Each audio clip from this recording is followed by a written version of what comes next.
This eBay seller got incredibly lucky and they decided to spread a little bit of holiday joy. Well, did they exactly? This thing features an aging 2nd gen i7 and a 1660. It is claimed to be a great price at $282. We're gonna open it up and test it in modern games and see if it actually can game after a word from today's sponsor. Hey Jackson, I have a crazy idea. Oh God, what? How do you feel about a 48-hour subathon live stream? I mean, what would that look like? Giving away a lot of tech and other cool prizes. Gaming for 48 hours straight. Oh God, locked in for 48 hours with all of y'all and it's an adult sleepover? Playing on a Minecraft server with our viewers. Building gaming PCs and so much more. Huh, that looks like a pretty fun time. So January 10th, that's when we go live, 9 a.m. Eastern Standard on twitch.tv/ToastyBros, and there will be more information about the giveaways in the link down below. Hope to see all of you guys there. So, story behind this PC is obviously me browsing on eBay. I find deals on gaming PCs. This one just popped out because it was really cheap and it's a custom built computer from ViperTech. But the seller, specifically in the description, says, "We bought these 6 months back, our order got canceled." That's all they say. Which makes me think, and there's a lot of them you can buy right now on eBay. They bought a bunch of these in bulk. Their order with ViperTech, for whatever reason, you're delayed or canceled, and they got these for next to nothing. So, I don't know. Yeah, it's definitely an interesting way to maybe out yourself, but hey, if ViperTech knew about it and they were cool with it, all right, whatever. So we got like a full, look at that, hardcore testing sheet. I was trying to see if there was a date, but I don't see one. I will say, when it comes to ViperTech PCs, they've appeared many times on our worst rated PC videos from Walmart and other retailers. So I'm hoping this one's not the case. And also the seller made sure in the description, even though eBay will save us if this is the case, no returns as is. Ooh, okay. So that's something that sellers can put in the description. I will say, it actually does help. It makes it to where if someone gets a product, sometimes when they read that, they just take that as is. But realistically, eBay has really good buyer protections. We hate it as sellers, but it is pretty easy to get your money back. We got dual band Wi-Fi, Bluetooth 4.0, which is pretty old protocol, honestly, and a power cable. That's it. I don't have a good grip on this, God. I'll be honest. Oh God, the whole PC is coming. All right, wait, sideways. This is how you do it. It's called teamwork. It makes the dream You have to work. have 2 people to open in one of these PCs. This is interesting packaging design. It actually looks pretty safe, but it's the foam all the way around. Now this definitely, it's funny because we were talking about it beforehand and we're like, this is like, seems like an okay deal for the specs, but it's crazy to think this PC, if it wasn't this price on eBay, it'd probably be like $400 or $500. Yeah, I'd imagine ViperTech, and we'll probably put the price on screen or have me jump in. They're probably, hopefully not still selling this, but they are still selling this as one of their staples. They call it the Bandit PC. The Bandit. The Bandit. It's definitely a dated system that shouldn't be more than about $400 to $500, but yeah, 2nd gen i7's really dated nowadays. I like this. Please read. We inspect every PC. We won't waste your time. We can resolve 99% of issues in just a few minutes. Yeah, this might be one of those cases where obviously here on the main channel we review a lot of office pieces you can upgrade, or like the ones we buy on eBay that are workstations with graphics cards. They're not as pretty, but obviously they deliver way more bang for the buck. This is them trying to force a custom built computer. Okay, so I see a lot of the typical things that I'm used to seeing in these kind of mass-produced, honestly, I call them no-name brand because everything just has no brand names on it. I do see a Mushkin drive, that's cool, that's name brand. This 1660 Super has like no brand name. Oh, is it a Super? Yeah, it is. It has an S. That's better than that. It was advertised as a normal 1660, so that is a bit more performance than advertised. And yeah, I mean, it's one of those cards where this could be a recycled card. It more than likely is. They probably took a chipset, put it onto a new board, or it was used for mining at one point, and they just replaced the cooler and everything. Either way, you know, it's okay. We do have dual channel RAM, but what kind of RAM is it? Oh, it's Mushkin Essentials. Okay, so that's another name brand, so they definitely like Mushkin. The board appears, I don't see any logos, so I think this might just be one of those typical no-name brand boards where it's kind of like AliExpress, you know, where they're just rebranded chips that are recycled. And then, can't tell what the power supply is, but I do see ketchup and mustard. So that's something. Figure that out in the back here. I'm gonna guess, fall in line with all these other pre-built companies, probably a rebranded ViperTech power supply or a PVIA, a lower end of PVIA, something like that. Again, cheap. Oh, look at that cable management. So that's tight. That's not bad. I look at the Molex daisy chain. That's just old to PVIA The Prodigy daisy days. chain train. Oh God. Oh man, the power supply. I always love having to do this. You always got to take it out. That's a Viper, and it's ViperTech. What is this called? The Copperhead. This feels like a PVIA 700 watt kind of deal, or whoever a PVIA gets them from. 12 volt rail, reading this upside down, gets 636 watts, so not the full 700. I mean, that's pretty high wattage, I'll be honest, for the specs. For so this, yeah. I can't really complain. It's probably just a power supply they universally use across the board, considering it has their own branding on it. I love that they went with the snake theme here. We got the copperhead power supply. Yeah, it's venomous, so be careful. But, I mean, all right, the build, it's interesting. Everything showed up in one piece. Everything looks plugged in, too, so that part's good. But I think we should try to turn it on here and see what it looks like. Yeah, I'd be curious to see what the 2600 can do, because we've tested it, I wouldn't say fairly recently, but it's probably been several months where we tested a 2600, and even in like esports titles, that CPU is just so dated. I mean, it's a legendary CPU, don't get me wrong. I rocked it for a long time back in the day, but it's just so dated that even at 282, which is pretty cheap for a fully built custom computer, it might not be worth it. Oh boy, oh no, what is this? I think we're on demo mode, or did you go straight to RGB? It reminds me of a Pivia before they went to the new hubs. It's probably the exact same like setup, because it's super yeah. simple. So RGB, it's a full-size system with a almost arguably mini ITX board. I mean, it's micro ATX, but it's pretty small. 282, that is the debate. Is it worth it at this price point? It's one of those words, one of the cheapest PCs at the time that we were doing some deal hunting. We found. We'll have to test and find out, see what second gen i7s can do in, well, now 2025. That's when this video is going live. That's absolutely crazy. Let's see what the CPU can do. How old will that CPU be? Is it like 2010, 2011?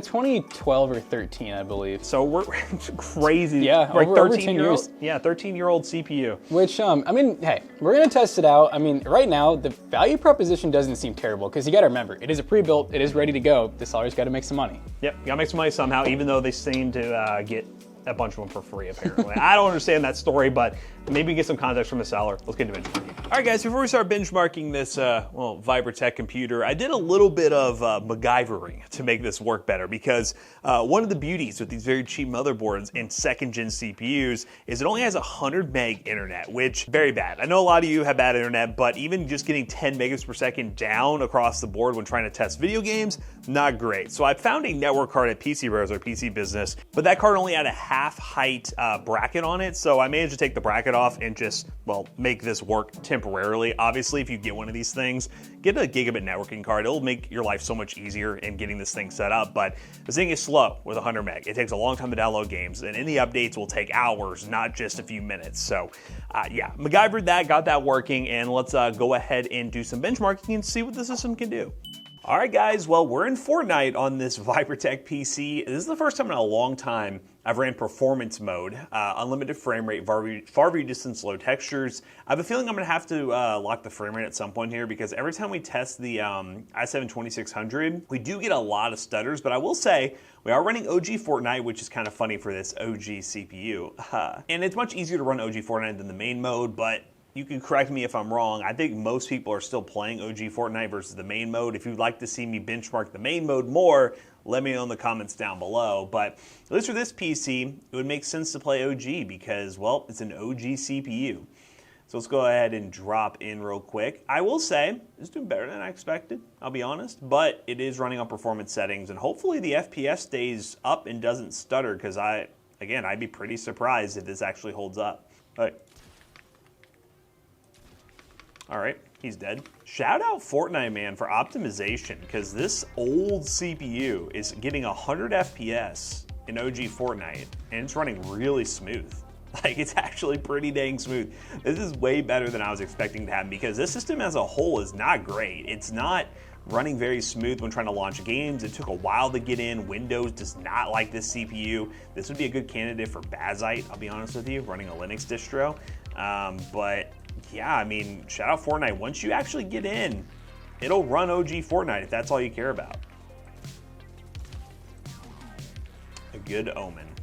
I'm honestly blown away. I mean, this is performance mode. Again, everything looks very low, but normally that makes this game much more CPU bound, so it runs like garbage, but performance mode seems to be well improved. Shout out Fortnite. But one thing I have to mention, and I'll have McAllister probably pop it up on screen here, ViperTech is still selling this PC for $500 on Amazon. I think it's time to let it go. I'll be real. At least in comparison to what we run at PC Bros and other companies like that, if you're gonna charge $500 for this level of performance, you most certainly need to have some sort of like upgrade path to it. Because while yes, OG Fortnite is running very well, and I'm very impressed with how Fortnite is running, you'll most likely see in the other benchmarks a pretty big CPU bottleneck. And there's really nowhere to go from here. You're kind of stuck with this. You can go 3rd gen i7, but for the most part, that's not going to make a major difference. You're still on DDR3. So considering the system new for $500 doesn't make a whole lot of sense when you could get like a 5600G system or something that has an upgrade path that, yes, may actually perform a little worse out of the gate, but gives you an upgrade path. In terms of value, that's much better as a consumer. But yeah, just something to know. When I saw that for $500, I was just like, I don't know about that.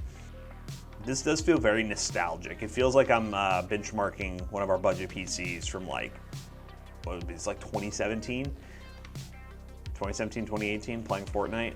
This is probably the FPS we would have gotten back then, 130 FPS. I keep saying it, I'm just very impressed with OG Fortnite's performance settings on performance mode. I know obviously it doesn't translate very well to higher end hardware unless it's changed a lot. You all can let me know if you're Fortnite gamers out there. Let me know if it's changed a lot, because this seems much better than it used to be.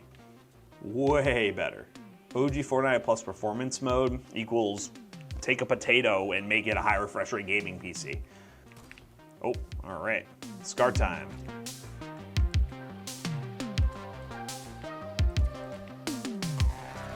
The bobbing and weaving they were doing there. I don't know what the goal was, but that didn't work out very well. Very good experience, even on absolute potato hardware. Let's try to run something else, shall we? I think that's about that time. Wait, I want to hit a snipe. Ah, that was some bullet drop. That guy had to be buffering. Let's move on to the next game.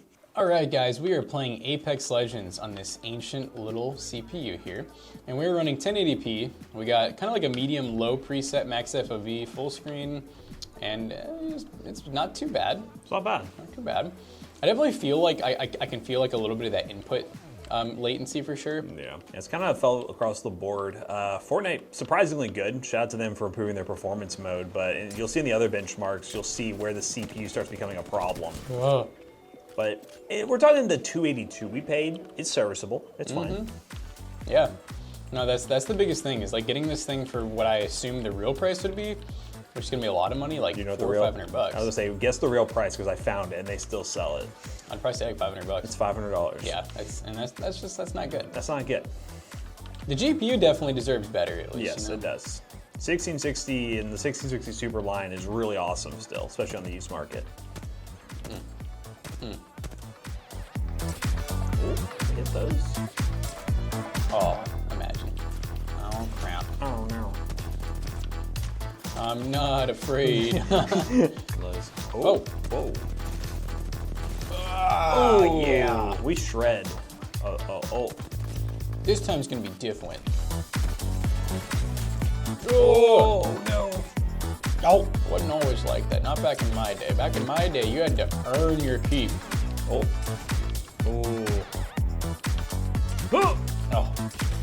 Oh. A honey. Oh, and it honey matter. damage, and you know what? We're gonna win though. Oh, but we won. It don't matter. Let's go. All right. So Apex, I guess, has the pass. I mean, it was playable but lower settings. Albeit, it definitely did have those higher latencies that I don't love to see, but overall pretty decent. Yeah, so we'll run some built-in benchmarks, some more demanding games. Obviously, be realistic about what you can run on this, and we'll kind of have a discussion about the value proposition, because I imagine that simper points can be kind of high, but we do have to factor in something that is pretty important: the age of the hardware and what you can do with this thing in the long run.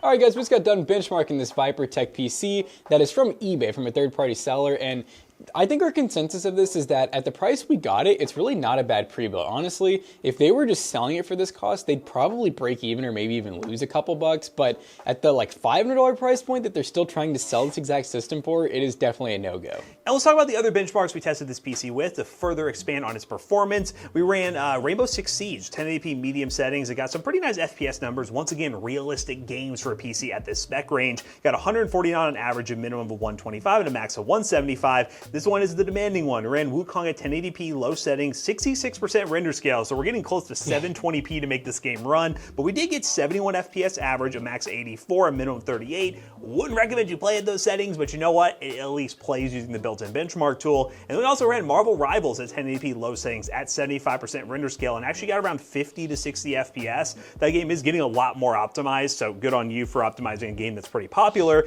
And our last thing was 3D Mark Time Spy, which got a score of 5,059, which at this price point is a 6 cent per point score, which brings up a very interesting point. One thing to factor in when we give you these cent per point averages is the age of the hardware. When we got an i7 2600 right here, which the upgrade path is literally to a 3770, which is not going to be much of an upgrade at all, it really diminishes the value of this PC in the long run. So even though it's a 6 cent per point, you might just want to think about that because this PC is just as it is. Once you buy this, I would just use it for a year or however long until you're ready to upgrade, and then honestly just resell it or gift it to maybe a younger relative because it doesn't really have much life beyond that. I mean, the CPU is over 10 years old. It has lived its best life already. So if you guys want to do some deal hunting on eBay yourself, once again, we don't recommend you buy this new from Amazon. Not a good price to performance PC. You can use the eBay link in the description down below. It's an affiliate link and it will help us out to do some deal hunting on budget PCs that we like to do here on the channel. And let us know what you think of this PC. For $282, if you saw it on your eBay feed, would you pick it up?